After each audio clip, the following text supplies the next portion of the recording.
Hello again, this is Preheat. Welcome back to another World of Warcraft video. Today I have some breaking news about a new hero talent spec that you haven't probably seen any information about yet, but it has been available for test, and I've had the privilege to actually play this hero talent build for a while now. I've done dungeons, and I probably spent hours and hours on the target dummy refining this spec and trying to see how it works and how it's going to feel. Today we're going to be talking about Sunfury Fire Mage, and this is the hero talent build for Mage that I am the most excited for by far. I kind of speculated a bit about this before, talking about how I think it's going to involve a Phoenix, how I think it's going to involve arcane spells and greater versions of our fire spells.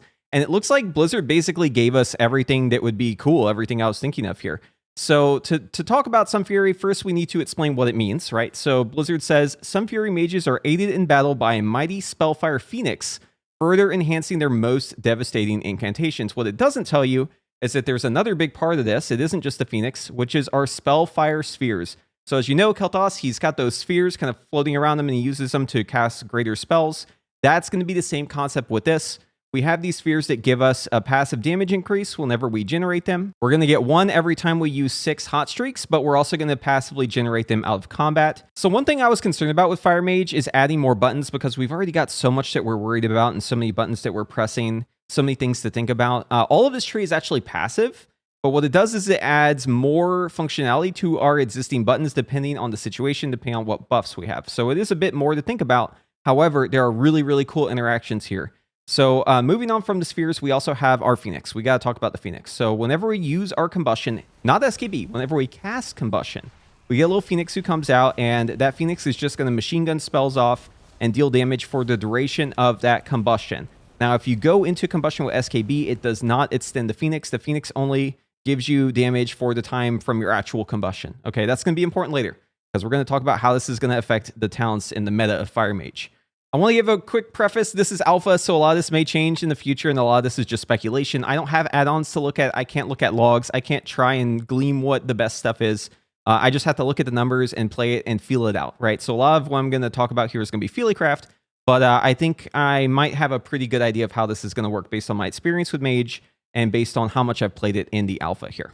So whenever we generate a Spellfire Sphere after we use 6 hot streaks, we're going to get a damage buff on our next Power Blast or Flame Strike. And then whenever we consume that damage buff, we get this talent right here, Glorious Incandescence. So whenever we consume Burden of Power, our next Phoenix Flame is going to call down a storm of 8 meteorites. And let me tell you, this looks so incredible, right? You have just like this machine gun of meteors that fall from the sky. It sounds awesome. And the best part is every single meteor that hits does a ton of damage, and it also gives us cooldown reduction on Fire Blast. So remember those Mechagon bracers where you press it and it gave you a bunch of Fire Blast back on demand? This is basically the same thing, and all it takes is 6 hot streaks and then consuming the buff and then using the Phoenix Flame. So you can basically have it locked and loaded for exactly when you're out of Fire Blast, hit the Phoenix Flame, the meteors come flying down from the sky, and then your Fire Blasts are back off cooldown. It feels really good to play, and it gives you a lot of extra juice whenever you're in your cooldowns.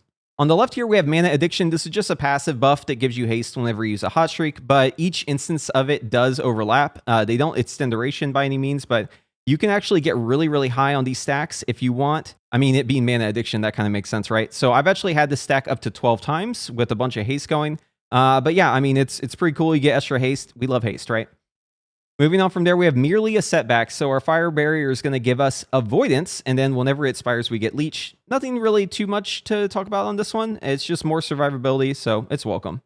Below the Invocation Arcane Phoenix, we have a choice node here. So we can either give our Phoenix utility spells like Gravity Lapse or Supernova whenever we have our Phoenix out and it's using quote-unquote exceptional spells, or we can go with Gravity Lapse. And this is the one I actually end up playing with more because I want my Phoenix to focus on damage abilities instead of utility, right? So Gravity Lapse basically replaces Blast Wave. It's essentially a better version of Blast Wave where you knock enemies in the air and you keep them suspended and they drop and it deals damage. It's a nice little stop here, so it's fun to use. I haven't really seen many mobs this works on, and most of what I've been doing is hitting the target dummies, so it doesn't really affect the target dummies, but it's a really cool idea, and it definitely fits in line with the fantasy of Kel'Thas, because as you remember in his fight, there's a part where gravity goes away and you're floating around getting orbs and stuff like that. So feels very much in theme with the Sunfury concept here.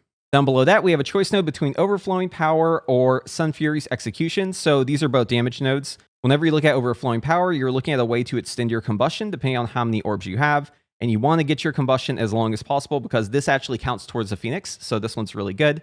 You can have up to 2.5 seconds added to your combustion there. And then Sunfury Execution, this just makes our execute better. It allows us to start doing it sooner. So instead of 30%, it'd be 35%. I can see both of these being really useful, and it probably just depends on what kind of build you're going. And then below on the main line, we have Codex of the Sunstriders. This one is probably the coolest part of this whole thing. So we have the Phoenix out. We've already seen a reference to exceptional spells. What do those mean, right? This is giving our Phoenix access to Greater Pyroblast, and it's giving our Phoenix access to Arcane Surge.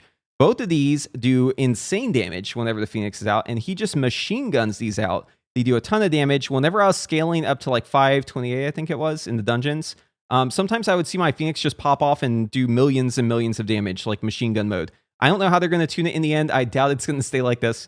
But for right now, it is just so cool to see my Phoenix flip out these incredible spells just back to back to back to back.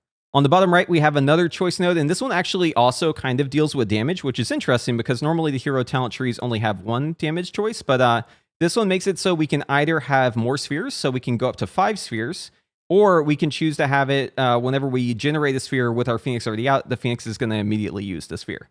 So I think this talent node is actually really critical to how this design is going to work. I'm going to get back to it, but I want to talk about the last node first.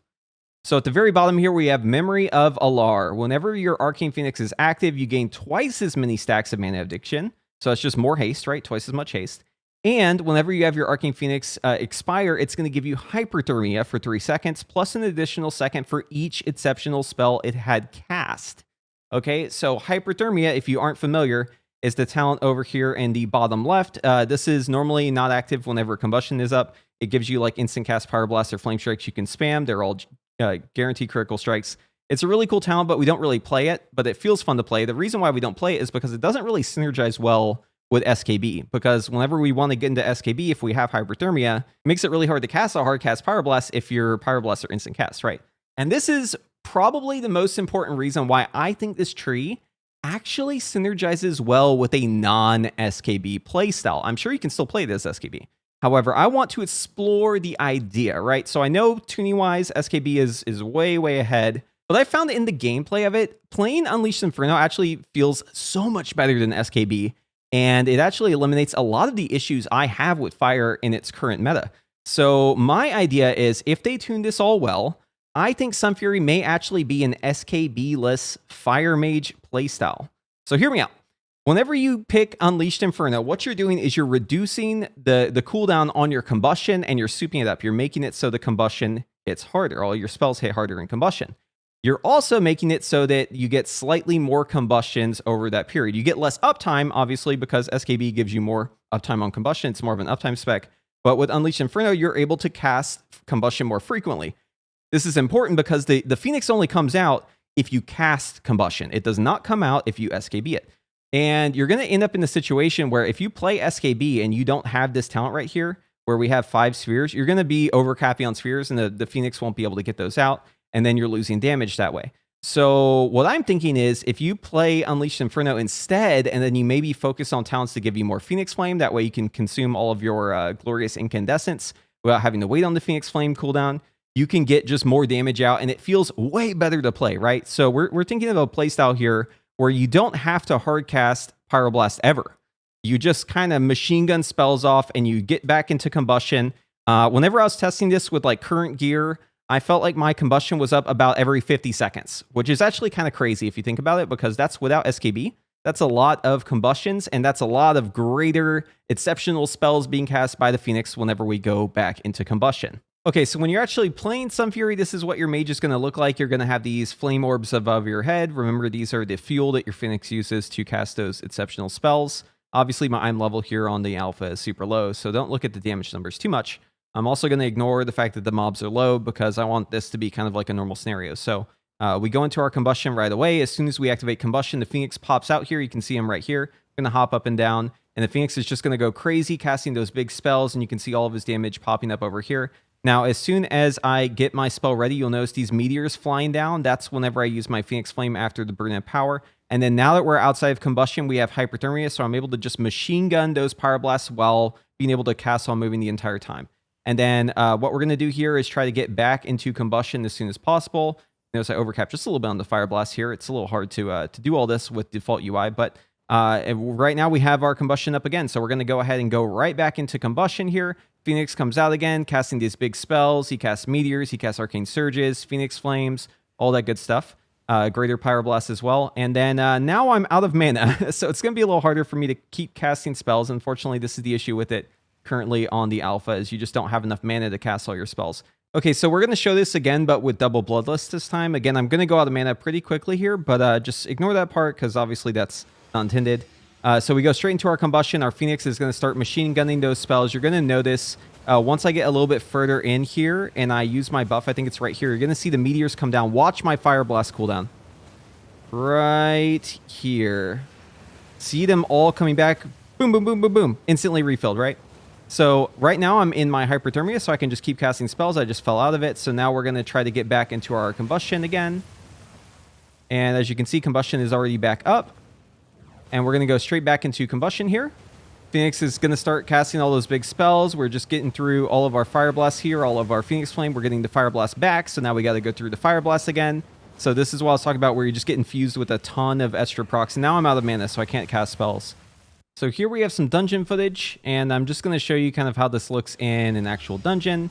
So obviously, whenever you're doing your opening burst here, you can see my bird is just going absolutely crazy here on the right, where it says the pet damage. And I'm getting a lot of damage out with my opener here. This is actually from before I practiced a lot on the dummy, so I wasn't too keen on what the playstyle should be at this point, but I just left my hyperthermia there.